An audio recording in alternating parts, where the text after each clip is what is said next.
Monthly guidance for the month of December para kay Virgo.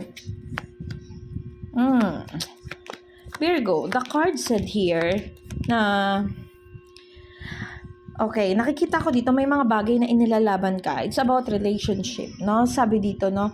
Minsan nakikita mo na nawawalan na ng guidance ni universe, pero pinipilit mo pa rin maging victory. Ibig sabihin, gumagawa ka pa rin ng way para maiayos kung ano yung nasimulan nyo, maging maganda, no? Sabi dito, pinupursue mo pa rin na maging okay pa, kahit na minsan nararamdaman mo na hindi ka na daw nito pinaglalaban. No? Sabi dito, nararamdaman mo na parang hindi na tama, or sabihin na natin dito na hindi na akma yung mga way o yung mga pamamaraan na nakikita mo na ginagawa ng partner mo para masolusyonan kung ano yung problema, no? Sabi dito sa cards, dahil daw doon nagkakaroon daw ng pain or sigalot o problema, no?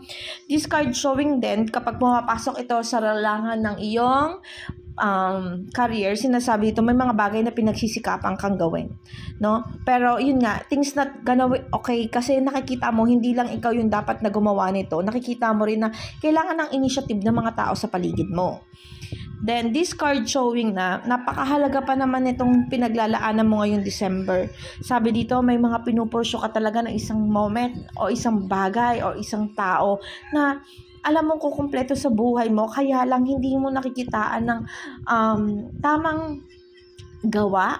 Sabihin natin ganon. Sabihin na natin na tamang pagpupursige, hindi mo nakikita yung mga effort, yung may initiative na mapabuti kung ano yung kalagayan na meron sa inyo. Sabi dito, you need to be strong. Sabi dito, kailangan mo daw na paglabanan kung ano yung feelings na nararamdaman mo. Kasi nakikita ko dito, you feel sometimes avoided.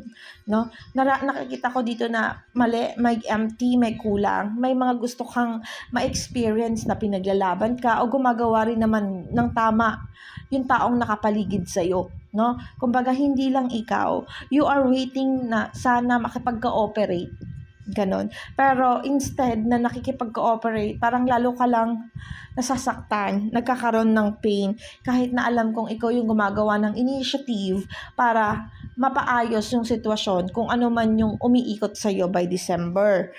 Sabi, this card showing na bitawan mo. Pag alam mo na hindi ito para sa iyo, bitawan mo. Kung alam mo na nararamdaman mo na nasasaktan ka na at nahihirapan ka na, Virgo, kung nandun ka sa isang sitwasyon na nararamdaman mo na hindi mo ito worth, alam mo yon, try to evaluate yung things na nangyayari sa'yo. Try to evaluate on the December kung ano yung mga karapat-dapat na mararamdaman mo. Tignan mo, tanongin mo yung sarili mo, karapat-dapat pa ba sa akin itong moment na to, itong taong to, o itong sitwasyon na to?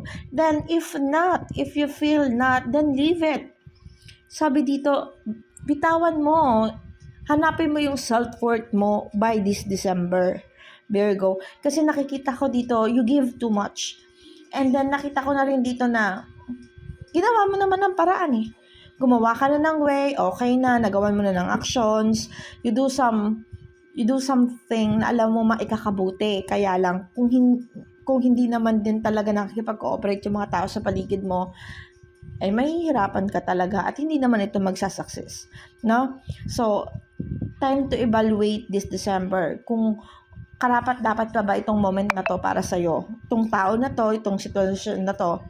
Kapag hindi, fine, hanapin mo yung sarili mo, hanapin mo yung totoong makakapagpaligaya sa'yo, at yung mararamdaman mo na ipinaglalaban ka.